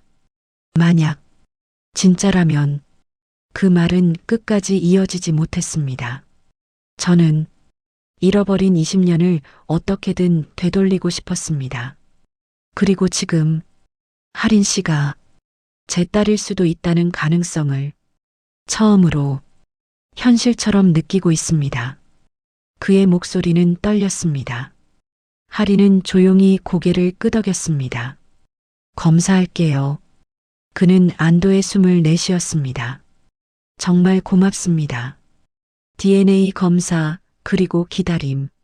검사실에서 DNA 샘플을 채취하는 동안 두 사람은 아무 말도 하지 않았습니다. 말을 하면 감정이 쏟아질 것 같았기 때문입니다. 검사가 끝나고 나오는 순간 하리는 조심스레 물었습니다. 만약 아니라면요? 지연은 조용히 웃으며 답했습니다. 그럼 하린 씨가 행복하길 바랄 뿐입니다. 그 말은 오히려 하린의 마음을 더 아리게 했습니다. 회의실 방 복도 끝에 서서 지연은 마지막으로 말했습니다. 결과가 도착하면 제가 직접 연락드리겠습니다. 하린은 고개를 숙였습니다. 서로의 발걸음이 멀어질수록 둘의 마음은 더 불안해졌습니다. 하린이 집에 돌아온 며칠 후 문자를 하나 받았습니다. 결과 도착. 회의실로 오실 수 있습니까? 그녀는 심호흡을 하고 조용히 집을 나섰습니다. 그 시각 회의실 안에서 박지연은 DNA 결과 봉투를 펼치지 못한 채 손을 떨고 있었습니다. 창밖에서는 해가 기울어 가고 있었습니다. 그는 스스로 중얼거렸습니다. 하연아, 봉투 위로 한 방울의 눈물이 떨어졌습니다. 그리고 문이 조용히 열렸습니다. 청장님, 저 왔습니다. 지연은 천천히 얼굴을 들었습니다. 회의실 문이 닫히는 순간 방 안의 공기가 완전히 달라졌습니다. 박지연은 아직도 손에 들고 있는 DNA 결과 봉투를 펴지도 못한 채 숨을 고르고 있었습니다. 하리는 그의 떨리는 손을 보고 왜인지 모르게 가슴이 아려왔습니다. 청장님, 제가 열까요? 그녀의 목소리는 조심스러웠지만 그 속에는 두려움과 기대가 뒤섞여 있었습니다. 박지연은 고개를 저었습니다. 아닙니다. 제가 해야 합니다. 그는 천천히 봉투의 접착면을 떼기 시작했습니다. 사소한 종이 찢어지는 소리가 폭탄이 터지듯 방 안을 울렸습니다. 지연은 결과지를 꺼내 들었습니다. 글자가 흐르지 않도록 눈을 꼭 감았다가 조심스레 떴습니다. 그리고 그는 그 자리에서 단숨에 숨을 잃었습니다. 하연, 결과지 위에 적혀 있었습니다. 유전자 일치율 99.997%, 부녀관계 친자 확정.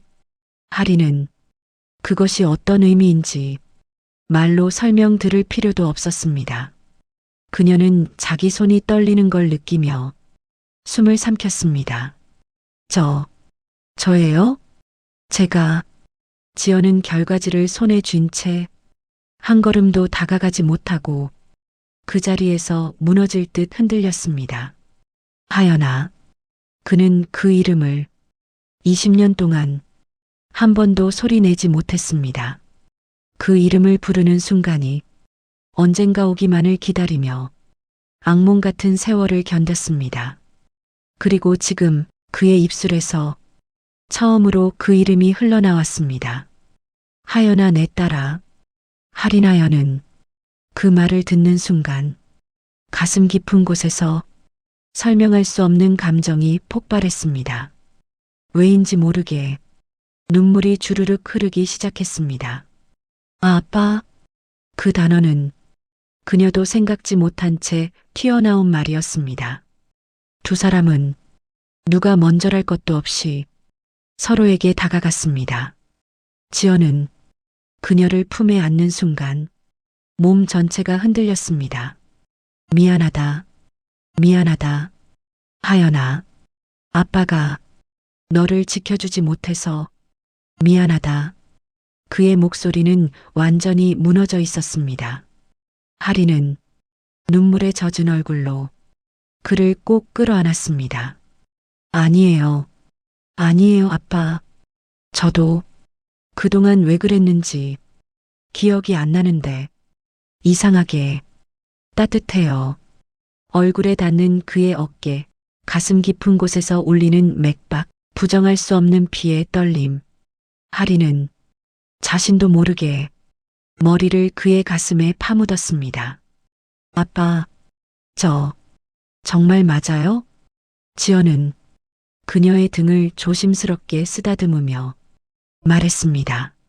응, 정말 맞다. 내 딸, 우리 하연이다.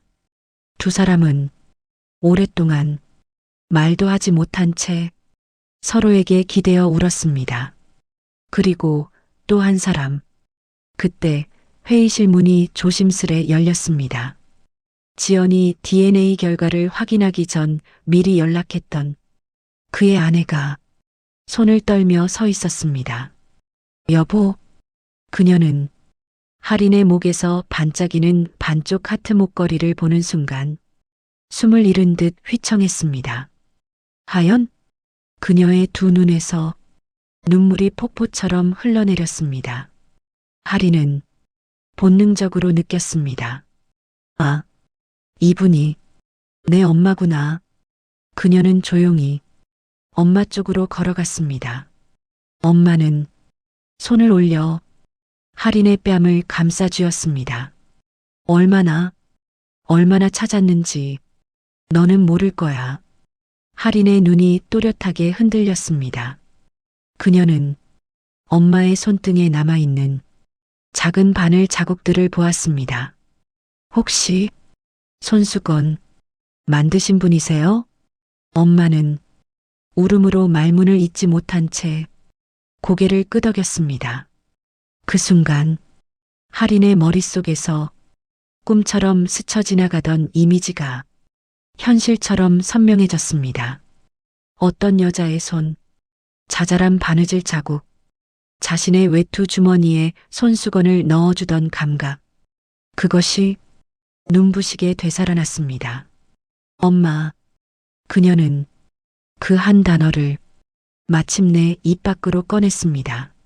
엄마는 그 자리에서 무너져 할인을 끌어안고 흐느꼈습니다. 미안해. 정말 미안해.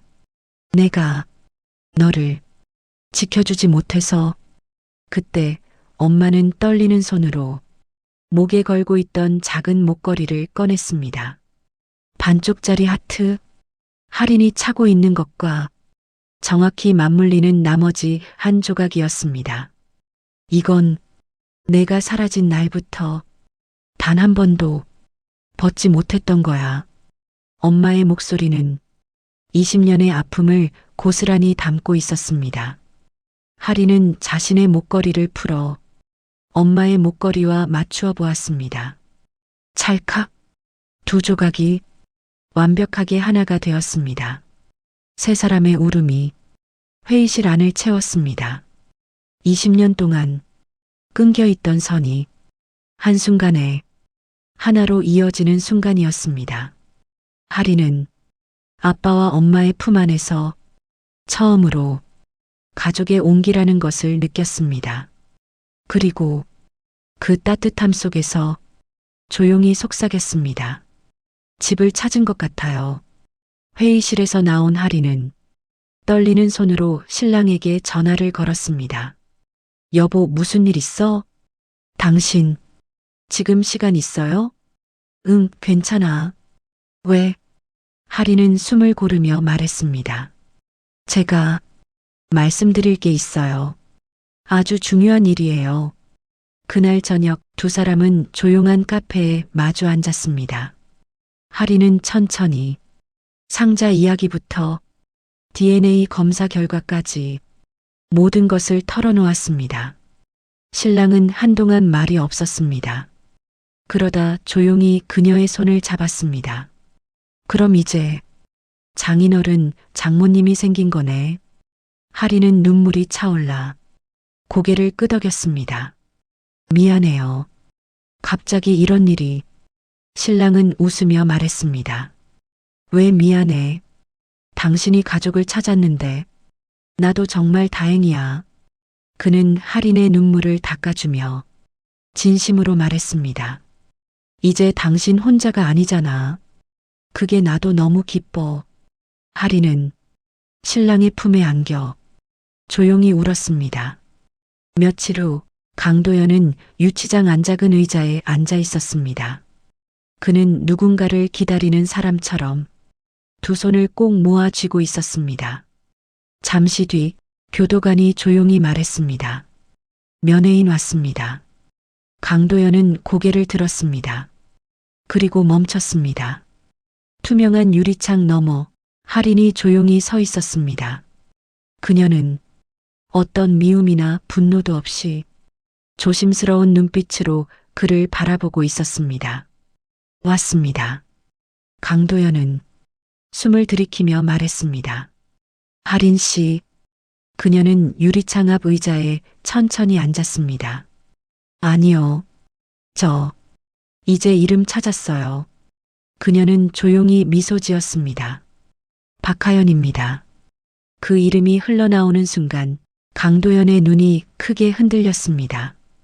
그는 고개를 숙여 손으로 얼굴을 가렸습니다. 하연아. 그 말에는 20년 동안 품고 있었던 죄책감과 두려움과 애틋함이 전부 담겨 있었습니다.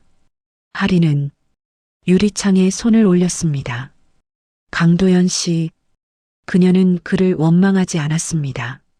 그도 알고 있었습니다. 혹시 기억하시나요? 그때 차 안에서 누가 저한테 그랬어요. 할인의 눈동자가 흔들렸습니다. 내가 지켜줄게. 그 말, 강도연의 입술이 떨렸습니다.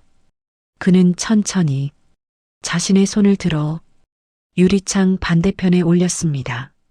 그 말, 내가 했습니다. 목소리가 끊어질 듯 흔들렸습니다. 지키지 못해서 정말 미안합니다. 그는 흐느끼듯 말했습니다. 나는 너를 범죄자들에게 넘기고 싶지 않았습니다. 하지만 그때 그들이 내 가족을 말을 잇지 못했습니다. 그의 어깨가 떨렸습니다. 하리는 침착하게 들었습니다. 그리고 조용히 말했습니다. 저는 기억해요. 그는 고개를 들었습니다. 눈가에는 이미 눈물이 번져 있었습니다. 제가 겁이 나서 울고 있을 때 누군가 따뜻하게 안아준 순간이 있었어요. 그게 당신이었죠? 강도연은 울음을 터뜨릴 듯 고개를 끄덕였습니다. 그래요. 그게 나였습니다. 하리는 유리창을 사이에 두고 그의 손 위에 손을 겹쳤습니다. 미워하지 않아요. 그 한마디는 그를 완전히 무너뜨렸습니다. 강도연은 입술을 꾹 깨물며 눈을 감았습니다. 고맙습니다. 정말 고맙습니다. 그 순간 문이 열리고 수사관이 다가와 말했습니다. 강도연 씨, 당신의 진술과 제공하신 증거를 바탕으로 20년 동안 숨어있던 유괴 조직의 실질적 주모자가 오늘 새벽 체포됐습니다. 그 사람은 아무 기록 없이 사라졌다가 최근 강도연의 협조로 신원이 밝혀진 유괴 주도자였습니다. 강도연은 그 말을 듣고 깊게 고개를 숙였습니다. 드디어 끝났군요. 그는 오히려 안도한 얼굴이었습니다. 하리는 자리에서 일어나며 말했습니다. 저 행복하게 살게요. 그는 입술을 떨며 고개를 끄덕였습니다. 그게 내가 바라는 전부입니다. 면회실 문이 닫히자 하리는 깊은 숨을 들이마시고 경찰청으로 향했습니다. 그곳에는 두 사람이 그녀를 기다리고 있었습니다. 아빠 박지연, 엄마. 그녀는 두 사람을 보자마자 자연스럽게 미소가 번졌습니다. 다녀왔습니다. 지연은 조용히 딸의 머리를 쓰다듬었습니다. 수고했다, 하연아. 엄마는 말없이 딸을 안아 작게 떨고 있는 등을 토닥였습니다. 집으로 돌아온 세 사람과 사위는 소박한 식탁 앞에 함께 앉았습니다. 엄마는 20년 동안 한 번도 채우지 못한 딸의 자리를 바라보며 눈을 떼지 못했습니다. 지연은 조용히 말했습니다. 하연아, 우리가 너를 못 본 사이 얼마나 힘들었을까. 하리는 천천히 고개를 저었습니다. 이제 괜찮아요. 이제는 가족이 있으니까요. 엄마가 그 말을 듣고 소리 없이 울기 시작했습니다. 하리는 엄마의 손을 잡아주었습니다. 그리고 갑자기 밝게 웃으며 말했습니다. 그런데요, 엄마. 엄마가 눈물을 훔치며 돌아보았습니다. 저 결혼식 다시 하면 안 될까요? 이번엔 엄마 아빠랑 같이요. 그 말에 지연은 말을 잃었습니다. 엄마는 입술을 떨며 고개를 끄덕였습니다. 그럼 해야지. 당연히 해야지. 며칠 뒤 하린의 집 정원에는 하얀 천과 꽃장식이 놓여 있었습니다. 신랑 측 부모님, 보육원 원장, 가까운 지인들만 초대된 조용하고 따뜻한 결혼식이었습니다. 버질로드 앞에서 지연은 경찰청장 제복을 입고 서 있었습니다. 하리는 잠시 그 모습을 바라보다가 웃으며 다가갔습니다. 아빠가 걸어주실래요? 지연은 눈빛이 흔들리며 고개를 끄덕였습니다. 영광입니다. 우리 딸 버질로드를 걸어가는 동안 하객들은 속삭였습니다. 저 두 사람 닮았지 않아요? 맞아. 딸이 아버지를 닮은 거지. 하리는 눈물이 고이며 말했습니다. 아빠, 오늘 정말 행복해요. 지연은 작은 목소리로 답했습니다. 앞으로는 아빠가 내 모든 날을 지켜줄 거다. 그들은 하객들의 따뜻한 박수 속에서 신랑 앞으로 걸어갔습니다. 그리고 사진사가 외쳤습니다. 가족사진 찍겠습니다. 엄마, 아빠, 할인, 신랑. 네 사람은 서로의 손을 잡고 밝게 웃었습니다. 햇빛 아래 할인과 엄마의 목에 걸린 두 조각 목걸이가 하나의 완전한 하트로 반짝였습니다. 그 순간 할인은 마음속으로 속삭였습니다. 나는 이제 돌아왔습니다. 20해 동안 멈춰있던 시간이 마침내 다시 흐르기 시작했습니다. 잃어버린 시간은 돌아오지 않지만 다시 이어진 인연은 그 빈자리를 채울 만큼 깊어집니다. 이 이야기는 우리에게 말합니다. 포기하지 않으면 언젠가 반드시 답을 찾을 수 있다고. 작은 단서라도 끝까지 놓지 않으면 기적은 생각지도 못한 순간 어느 날 찾아온다고. 그리고 가족의 끈은 그 어떤 슬픔보다 강하다고요. 오늘 이야기가 당신의 하루에 작은 위로가 되었기를 바랍니다. 좋아요와 구독으로 별트리안을 응원해주세요. 다음 이야기도 기대해 주시고요. 감사합니다.